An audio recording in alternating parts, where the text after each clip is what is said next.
टिप्पणी आज समझ में नहीं आ रहा कहां से शुरू किया जाए, कौन से सेक्टर से शुरू किया जाए, लेकिन चलिए ठीक है। कुछ एक जो नए शेयर है उससे शुरू करते हैं, फिर एक एक करके सेक्टर। डिफेंस को लेकर इस बार काफी लोगों ने टिप्पणी की। डिफेंस हम लोग डेली डिस्कस करते हैं, फिर भी सवाल आ जाते हैं, लेकिन चलिए मैम, लेकिन इस बार सवाल जो है एसकेएम एग के साथ शुरू करेंगे। इसको हमने अभी तक अपने कार्यक्रम में शामिल नहीं किया। और ये एसकेएम एग एक कंपनी है, एसकेएम एग। चूंकि अंडे की कीमतें जो है बढ़ रही हैं काफी तेजी के साथ, क्या आने वाले दिनों में अभी जो है ये एक ऐसा सेक्टर हो सकता है जहां पर कि फोकस रखना चाहिए? थोड़ा सा 200 रुपए से ऊपर का है, लेकिन चला अच्छा है। और अभी भी आगे चल करके जिस तरह का मौसम चल रहा है, लोग कह रहे हैं कि जो है अंडे की कीमतें और बढ़ सकती हैं। आपका view point SKM egg product को लेकर के 278 के आसपास क्लोजिंग हुई है जी। ऑल राइट, पहले तो एक डिस्क्लोजर क्लाइंट्स के पास में है और 190 के भाव से है जी, ठीक है। सो विद दैट डिस्क्लोजर अब आगे का जो मूवमेंट है वो 200 वाला भाव था, 190 200, अब ये 276 के आसपास आ रहा है। मैं एक्सपेक्ट कर रही हूँ अगर आप 3 से 4 महीने का व्यू लेकर के जाएंगे तो हाँ, इसमें वैसे भी हाल फिलहाल में ना बहुत सारी चीजें अपडेट भी हुई थी गल्फ कंट्रीज में, दुबई सारी साइड में, कि इन कंपनीज को मतलब जो प्रॉपर एक प्रोसेस लेकर के नहीं बैठी हैं, जो कंपनीज हाइजीन को लेकर के कंसर्न्स थे, क्वालिटी को लेकर कंसर्न्स थे, तो जिन लोगों ने, जिन कंपनीज ने उसको गो थ्रू कर लिया, पास थ्रू कर लिया, उनको वो मूवमेंट आगे का ठीक ठाक ही बढ़ गया। तो उसमें से एक ये भी था। रही बात अभी 276 के पास में चल रहा है, अच्छा चला है, बस इसीलिए मैंने इस जानबूझ के आपको बता भी दिया। अब यहाँ से जो फर्दर मूवमेंट है होगा, हो सकता है 320 से 350 के टारगेट मैं एक्सपेक्ट कर रही हूँ। नाउ कंसर्न इज बाय कब करे, क्योंकि अभी ये चल रहा है बहुत ऊपर के भाव पर, कह सकते हैं कि ऑल टाइम हाई ही है अगर देखा जाए तो, इस साल का तो हाई है। आप इसको कोशिश करिए 270 के आसपास, 270 265 की रेंज में एसकेएम एक्स फूड्स को बाय किया जा सकता है। पोटेंशियल जो अपसाइड टारगेट है 320 से 350 के बनते हैं। एक छोटा स्टॉप लॉस, शायद आपको छोटा लगे या बड़ा जो भी है, लेकिन जो स्टॉप लॉस है वो 230 का मेंटेन करके बाइंग ले सकते हैं। अभी भी एक्सटेंशन ऑफ मूवमेंट हो सकता है। ठीक, ये बात है, 320 350 तक जा सकता है। स्टॉप लॉस 230 का बताया ना आपने मैम? हाँ जी, क्लोजिंग बेस्ड, ठीक है, आईएफसीआई जैसा नहीं, क्लोजिंग बेस्ड। चलिए उस पर भी बात करेंगे आगे चल के। एसडब्ल्यू सोलार पे बात आगे करेंगे। इन्वायरो इंफ्रा सर के लिए लेके आए हैं। इन्वायरो इंफ्रा पे जरा सर एक नज़र डालिए, और इस पर भी लास्ट वीक जो है मोमेंटम अच्छा रहा, प्लस कुछ एक दर्शकों की टिप्पणियां भी रहीं। अभी इन्वायरो इंफ्रा को लेकर के आपका व्यू पॉइंट क्या है? बीते अगर हम एक महीने में देखें तो यहाँ पर एक अच्छा मोमेंटम देखने को मिला। इसके साथ साथ एक इन्वायरो का इंजीनियरिंग करके भी एक शेयर है, एक और शेयर था इसका, उस पर भी जरा अगर मुझे मिल जाता तो मैं आपकी राय जानना चाहूंगा। लेकिन अभी इन्वायरो इंफ्रा पे क्या व्यू है आपका? आवाज आ रही सर? सर ये इन्वायरो इंफ्रा इंजीनियरिंग ही हाँ वही मिल रहा है, एक कुछ था, मतलब मुझसे मिस हो गया शायद, मुझसे कुछ गड़बड़ हो रहा। सर इस शेयर के लिए मैं एक चीज आपको कहना चाहूंगा, आप इस स्पेस को देखेंगे ना, ऑन एंड ऑफ परफॉर्मेंस आ रहा है। और मैं क्यों आपको वो बात बोल रहा हूँ सर, क्योंकि चूक ना जाना, हमने उससे पहले भी हमने वाबाग अपने कवरेज में रखा था लोअर लेवल से। अब देखिए आप कर रहा है, वाबाग का P35 लेवल्स पे जा चुका है। उसके साथ साथ डेल्टा वाटर जो अभी हमारी हाल ही की लिस्टिंग है उसमें भी मोमेंटम देखने को मिल रहा है। ये वेस्ट मैनेजमेंट और वाटर वेस्ट मैनेजमेंट, ये सब चीजें ना धीरे धीरे, and this is story of the future. मतलब हम बहुत छोटी छोटी चीजों पे चले जाते हैं, चिप वेब ये वो, इंडस्ट्रियलाइजेशन जैसे जैसे बढ़ेगा देश में, वाटर वेस्ट मैनेजमेंट की इक्वल इंपॉर्टेंस रहेगी। ड्रेजिंग कॉर्प हो गया, ये सारी चीजें हो गई। इन्वायरो इंफ्रा भी एक अच्छा काउंटर लगता है। लोअर लेवल से एक अच्छे मोमेंटम ने इसको रजिस्टर किया है। हल्का सा एक सप्लाई पॉइंट बार बार ये विटनेस कर रहा है in the range of 222 226, but वो डेटरेंट फैक्टर नहीं है, क्योंकि 200 डे मूविंग एवरेजेस के ऊपर मेंटेन कर रहा है, जो कि करीबन 200 रुपए तक निकल के आ रहा है। अगर आपके पास पोजीशन है तो बनाए रखे, नहीं है तो मैं आपको एक ही चीज सजेस्ट करूंगा, भाग के पकड़ने की कोई जरूरत नहीं है, आराम से सारे भाव आते हैं ये भी आएगा। 204 रुपए तक का मोमेंटम आपको ये करता हुआ दिखाता रहेगा टू एंड फ्रो। 204 से 224-26 तक अपना अक्यूमुलेशन कर लीजिए। जैसे ही ये ब्रेकआउट देगा, सबसे पहला लेवल आपको 254 और 254 के बाद 285 रुपए तक जा सकता है। और ब्रेकआउट बहुत नियर टर्म में देख पा रहा हूं। इसके पीछे का आपको कारण बता देता हूं। मई स्टार्टिंग से लेकर जून एंड पे आ गए हैं, अब थोड़ा सा इसमें वॉल्यूम बिल्डअप देखा जा रहा है, तो रेडार पर रखिए, आराम से खरीदते रहिए, ब्रेकआउट आने वाला है। चलिए 254, 285, 254, 285 तक के लेवल देखने को मिल सकते हैं जिनके पास है। अच्छा सर, बीच बीच में बताते रहिएगा नई बाइंग की अपॉर्चुनिटी है कि नहीं, खरीद सकते हैं कि नहीं सर? वो बिल्कुल सर बात बोली ना, अभी स्टैगर्ड मैनर में आप स्टैगर्ड मैनर में, ठीक है सर, वो हो सकता है मुझसे मिस हो गया हो। अरे। चलिए NSCL पे जरा नजर डाल लेते हैं। अंबाला मैम आप देखिए जरा NSCL को लेकर के 205 के आसपास अभी चल रहा है और एक महीने में 25% की रैली आ चुकी है यहाँ पर। अच्छा मोमेंटम रहा है, लेकिन अब यहाँ से क्या आप आगे की चाल देख रही हैं? 215 के बाद से नीचे पिघला था, अभी क्या करना चाहिए? कौन सा स्टॉक बताया? NACL ma'am, NACL industries. Okay fine. 205 yes, अगले हफ्ते हमें ये 190 और 200 के पास ही मिलेगा, कर सकते हैं। टारगेट की expectation 225 onwards up to 250 possible है, और नजरिया 2 मंथ्स का लेके जाइएगा। स्टॉप लॉस लेकर के चलिए आप, क्लोजिंग बेस्ड 165। एक बार फिर से मैम जरा रिपीट कर देंगे, जरा हमारी टीम शायद सुन नहीं पाई, एक बार जरा फिर से जरा जी। 190 से 200 रुपए की रेंज में खरीद सकते हैं। 205 पिछले सेशन का क्लोजिंग प्राइस रहा है, तो थोड़ा डिस्काउंट आ जाएगा, उसको उसमें एंटर करें। आपका स्टॉप लॉस क्लोजिंग बेस्ड होगा 165 का, टारगेट होंगे 225 एंड 250। 225, 250 तक के टारगेट यहाँ पर देखने को मिल सकते हैं। अभी 205 के आसपास चल रहा है, तो नजर रखिए, अभी भी खरीद सकते हैं। 200 रुपए तक के 190-200 के बीच में खरीदारी करने की सलाह यहाँ पर NSCL पे निकल करके आइए।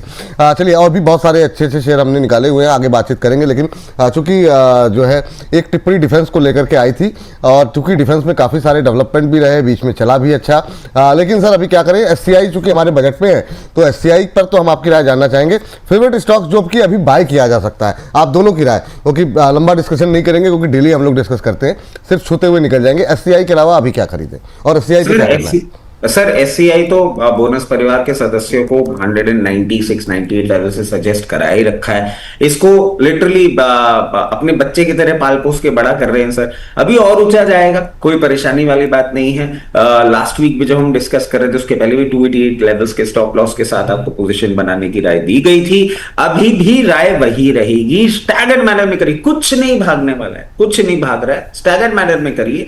जैसे ही मोमेंटम आएगा, सबसे पहले आपको दिखाएगा 345, 365, 398, ये नियर टर्म टारगेट्स हैं। और सर इतना कॉन्फिडेंट, अब आप क्या मुझे बोलने का मौका नहीं दे रहे, बट इतना कॉन्फिडेंटली मैं सिर्फ इसलिए बोल रहा हूँ क्योंकि थर्सडे के क्लोजिंग के बाद अच्छा हुआ फ्राइडे को छुट्टी थी सर, वरना कॉस्पी ने जिस तरीके से वापस मोमेंटम किया, मजा आता फ्राइडे के ट्रेडिंग। नहीं, फ्राइडे में मजा आता, मंडे भी मजा आएगा, मजे छोड़ने थोड़ी देंगे आपको, आप टेंशन मत लीजिए, है ना, पूरे रस लिया जाएगा, है ना, तो उस पर डिटेल में बातचीत होगी सोमवार को। हाँ चलिए, अंबाला मैम आपका व्यू, डिफेंस में आपका फेवरेट कोई काउंटर जो अच्छा लग रहा हो, किसी भी साइज में, किसी भी प्राइस में जी। ऑलराइट, तो है तो कई सारे, लेकिन BDL, HAL एंड GRSC 3 ऐसे काउंटर्स है, और अब इसमें मिधानी इंक्लूड कर लीजिएगा, क्योंकि उसके बिना डिफेंस की पूरी आगे चलती नहीं है चाल। तो ये 4 ऐसे काउंटर्स है, जो आपको पसंद है उनको आप रख के 6 से साल भर के व्यू पर, मंथ के व्यू पर आप लेकर के जा सकते हैं। जस्ट स्पेसिफाइड BDL 1368 पे आया, यहाँ पर आप इसको ऐसे समझ लें कि 1340 भी आएगा तो भी बाय। मैंने बोला था ना 1300 से 1400 की रेंज मिलेगी, अगले हफ्ते मिली है और अगले हफ्ते भी मिलेगी, तो इस रेंज में आप बाइंग का व्यू लेकर के जाएं, आप जा सकते हैं। और आपके लिए जो पॉसिबल टारगेट्स होंगे 1600 से स्टार्ट होंगे, और 1800 के ऊपर तक के टारगेट यहाँ पर हमको बाय दिसंबर, मतलब बहुत एग्रेसिव टारगेट से ये मिल सकता है देखने को। स्टॉप लॉस जो मेंटेन करना है आपका, क्लोजिंग बेस्ड 1240 रुपए का, नहीं 1270 रुपए का क्लोजिंग बेस्ड 1270 क्लोजिंग बेस्ड ये स्टॉप लॉस मेंटेन करिएगा, बहुत छोटा स्टॉप लॉस है। ठीक है, 1270 स्टॉप लॉस, 1600, 1800 तक के टारगेट जो है देखने को मिल सकते हैं। मैम मिधानी का भी लेवल्स बता दीजिए खाली। हाँ जी, ठीक है। मिधानी तो अभी 413 रुपए पर है, और नीचे आएगा तब आप इसमें दोबारा एंट्री करिए, स्पेसिफिकली वो जिन्होंने इस पूरा पुराना वाला एंट्री मिस कर दिया था। तो मैं आई एम एक्सपेक्टिंग कि ये आपको कम से कम 385 रुपए मिलेगा, वहां आप चाहे तो एंट्री कर सकते हैं। रिस्की एंट्री है हाउएवर ये, और यहाँ आपका क्लोजिंग बेस्ड स्टॉप लॉस रहेगा 350 का। एक बार अगर पहले से स्ट्रेटेजी सुन ले ध्यान से, कि एक बार अगर 350 छूट भी गया, यानी स्टॉप लॉस अगर हिट भी हो गया, तो भी ये रडार पर रहेगा, और जैसे ही दोबारा एंट्री के मौके मिलेंगे मैं खुद से आपको बता दूंगी, it's gonna be on my radar. तो फिलहाल स्टॉप लॉस फॉलो करिएगा। रही बात टारगेट, तो 440 से लेकर के 480 तक के टारगेट की एक्सपेक्टेशन है। यहाँ समय थोड़ा ज्यादा लगेगा, आप मान के चलिए कि आपको शायद 1 साल का समय लग जाए। चलिए ठीक है, 440 480 तक के टारगेट और 350 का स्टॉप लॉस। समय का टाइम फ्रेम आपको बता दिया गया, रखें ध्यान। चलिए रेलवे डिफेंस से बाहर निकल के तुरंत रेलवे पे आ जाते हैं। रेलवे में IRFC का ऑफिस सर इस बार खुलता हुआ दिखाई दिया। RVNL में भी थोड़ा सा मोमेंटम आता हुआ दिखाई दिया। ये जो कुछ चल रहा है, क्या हम जो कि दो तरह के लोग हैं, एक तो हायर लेवल पे बहुत बुरी तरह फंसे हुए हैं। IRFC जो है OFS के बाद फिर अभी 91-92 पे आ चुका है। अभी क्या करें और एवरेजिंग के लिए सही टाइम क्या है? IRFC आप ले लीजिए, IRFC और RVNL, और ओवरऑल रेलवे में अगर इन दो के अलावा कोई फेवरेट हो तो आप बता दीजिएगा, और खरीद सकते हैं कि नहीं। अब क्या करें, बहुत लोग परेशान है सर। जी सर। सर देखिए, ये सेम स्टोरी थोड़ा शॉर्टर टाइमलाइन के साथ हमने एक्सपीरियंस करी थी डिफेंस एज अ स्पेस में भी। एक अच्छे मोमेंटम के बाद आप देखें कि सिंदूर खत्म हुआ, उसके बाद एक जेस्टेशन पीरियड चला था और इसमें गैप लंबा हो गया था, 2 साल हो गए लगभग ऑलमोस्ट। बिल्कुल वही मैं बात कर रहा था सर कि एक ना same story with a shorter timeline हमने डिफेंस में देखी थी। अब सर डिफेंस में क्या, थैंक्स टू ट्रम्प साहब, उन्होंने बहुत जल्दी ये रियलाइज करा दिया कि defence is need of the hour. क्योंकि सिंदूर खत्म होने के बाद स्टार्टिंग ऑफ द ईयर में जब हम बात कर रहे थे तो सब यही कमेंट्री चल रही थी कि डिफेंस इज पास्ट और वॉर नहीं होगा ये सब। अब सर क्रूड के कारण ये बात रियलाइज हो चुकी है कि लॉजिस्टिक्स एंड पैसेंजर ट्रैवल के लिए railway is a very important role play. And country like India, we have the biggest railway network in the world. Sir हम एक्सपोर्टर भी बन रहे हैं। अब ये चल क्यों नहीं रहे हैं? ये चल इसलिए नहीं रहे क्योंकि सर गवर्नमेंट ऑफ इंडिया की तरफ से ना अभी तक एक जो ध्यान आ जाना चाहिए था वो आ नहीं रहा है। नॉट दैट वो आएगा नहीं, वो आएगा जरूर, मगर थोड़ा समय मांग रहा है। जब तक वो अनाउंसमेंट्स नहीं आएंगे तब तक एक्सपेक्ट नहीं करना चाहिए कि ये मूव करेंगे। जितना भी मोमेंटम आ रहा है एक रेंज बाउंड मूवमेंट है। अगर आप इन स्टॉक्स की इंस्टीट्यूशनल प्लेसमेंट देखेंगे, अगर आप इन स्टॉक्स का बैकग्राउंड देखेंगे और पेडिग्री देख लेंगे, आपको समझ में आ जाएगा कि हल्के स्टॉक्स नहीं है। They are a very strong, मतलब आप ऐसे समझ लीजिए, मैं आपको जब ये बात बोल रहा हूं sir, Indian railway the biggest, और रेलवे का बजट अलग से आता था, अब वो धीरे धीरे चीजें मर्ज हो गई, सब कुछ हो गई। तो मैं फंडामेंटल कवरेज आपको देना चाह रहा हूं कि फ्यूचर में इनमें एक अच्छा मोमेंटम आएगा, कोई भी परेशानी वाली बात नहीं है। और अगर परेशानी वाली बात होती तो IRFC का जो आपने OFS देखा उसमें इंस्टीट्यूशनल प्लेसमेंट टाइम्स में सब्सक्राइब हुआ है, इंस्टीट्यूशंस का भी बाइंग इंटरेस्ट इसमें है। अब बात कर लेते हैं सर IRFC की। जिस तरीके से पोजीशन है, इन लेवल्स पे अट्रैक्टिव लग रहा है, आप आराम से पोजीशन बना सकते हैं। 112 का सप्लाई पॉइंट, 112 के सप्लाई पॉइंट को क्रॉस करने के बाद 134 और 134 के बाद बहुत कंफर्टेबली 144। बट हवड़ तबड़ नहीं है, मैं बार बार हर स्टॉक के लिए बोल रहा हूं, सारे भाव आपको देखने को मिलेंगे।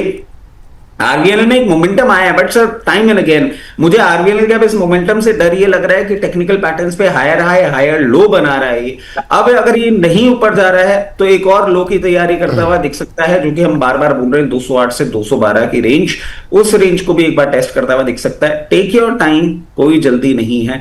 Same is the case with JWL, Titagarh wagon and majority railway space. कोई भागा दौड़ी नहीं होने वाली है, आराम से खरीद के रखिए अगर आप लंबा समय दे सकते हैं तो। चलिए, ये बात यहाँ पर निकल करके आई है। और अंबाला मैम, अब जरा फटाफट आपका भी व्यू रेलवे स्टॉक्स को लेकर के और संक्षिप्त टिप्पणी, अभी कुछ खरीदने लायक है या नहीं? आपका व्यू सकारात्मक रहा है, लेकिन बहुत लोग परेशान हैं, इसलिए मैं चाह रहा था कि इसको थोड़ा सा फोकस में फिर से ले आए। जी ऑलराइट, तो आपने 2 साल से ऊपर वेट किया होगा, 2.5, 3 व्हाटएवर, लेकिन अब 2 साल, आज आप मेरी कमेंट्री या सुन लीजिए और 2 साल के बाद उसको आप चेक करना। 2 साल और 2 साल, ये फिर लोगों का फिर पेशेंस जवाब नहीं होता है। हाँ, बहुत कंप्लीट तो करने दो विपुल जी। मतलब 2 साल पूरे लगेंगे नहीं, लेकिन अपने 2 साल में क्यों इस समय का आपको इंपॉर्टेंस समझनी है। 2 साल आपने होल्ड किया, 2 साल में आपके स्टॉप लॉस कट चुके थे, टेक्निकल भी, फंडामेंटल तो नहीं कटे थे, लेकिन टेक्निकल स्टॉप लॉस कट चुके थे आपके, एग्जिट्स नहीं हुई पोजीशन, तो हमेशा से जब आप एक समय के बाहर जाकर के होल्ड कर लेते हैं ना, तो उसका मतलब समय होल्डिंग का जो फर्दर समय रिकवरी टाइम वो बढ़ जाता है। जी। But this is the time Vipul ji, देखो सभी सेक्टर पे तो बूम आ गया, बचा क्या है अभी? बचा आपका ये लॉजिस्टिक, आपका रेलवे इंडस्ट्री बची है, जहां पर गवर्नमेंट ने अभी कुछ ज्यादा खुल के नहीं बोला है, स्टेट्स बोल रही है, सेंट्रल गवर्नमेंट पॉलिसीज आने बाकी है, जी। आएंगी, तो थोड़ा सा पेशेंस और रख लीजिए। मैं आपको इतना बोल सकती हूँ कि आपने 2 साल होल्ड किया ना, 2 साल की हिम्मत और लगा लो। ठीक मैम, और थोड़ा अगर सा है फास्ट चलेंगे पैसा, मैम, आप तो वरना फिर बाद में लोग डांटेंगे कि मतलब सवाल हमारे ले नहीं पाए। हाँ, तो अभी ठीक रेलवे है। में शेयर कौन से अच्छे तो, लग रहे हैं जी? रेलवे में मुझे जो JWL मुझे आज भी अच्छा लग रहा है, 200 के बाहर का है, लेकिन अच्छा काउंटर है। हाँ, लेवल बताते रहिएगा, जी। IRCTC, ऑलराइट, आप IRCTC एंड RVNL, ये ऐसे काउंटर तो हैं ही जहां पर आप अपनी पुरानी महंगी बाई भी है ना, तो ऐड कर सकते हो। तो RVNL स्पेसिफिकली 240 के पास है, सस्ता होके आपको अच्छा खासा मिल ही रहा है। अब ये मान के चलिए कि आपको जो आपने एक सवाल पूछा था, एवरेज करे तो कहाँ, 235-240 के रेंज में एवरेज करके बैठ जाइए इस बार। और आपका क्लोजिंग बेस स्टॉप लॉस रख लीजिए 210 रुपए का क्लोजिंग बेस पर, और पोटेंशियल जो है टारगेट्स की वो 300 रुपए से स्टार्ट होगी RVNL। दूसरा है आपका IRCTC, चला नहीं है एंड अभी इसमें लग रहा है कि थोड़ा सा पिकअप लेना चाहिए, तो 500 रुपए 510 रुपए के आसपास में बाय कर सकते हैं, एवरेज भी कर सकते हैं अगर आपकी बाई 650 के ऊपर वाली है तो। और रही बात टारगेट, तो 700 समय लगेगा, मैं फिर से बोल रही हूँ, बट जी। 700 रुपए से स्टार्ट होंगे इसके targets. Then you have JWL। बाकी अगर कमर्शियलाइजेशन को लेकर के जाना जी। है तो Titagarh something that you can add, ठीक। बट JWL 260-250 पर अगले हफ्ते मिल जाना चाहिए, वहां ऐड कर सकते हैं। ठीक। अच्छा, अब थोड़ी सी हम लोग कोशिश ये करेंगे ना कि जितनी ज़्यादा थोड़ा सा गति अपनी बढ़ाते रहें, क्योंकि फिर वो आखिरी में जब काउंटर गिनते हैं तो वो जितने कम होंगे तो वो थोड़ा मुझे फिर बाद में अजीब सा लगता है, फिर कमेंट बॉक्स में आता है ये छोड़ दिया वो छोड़ दिया।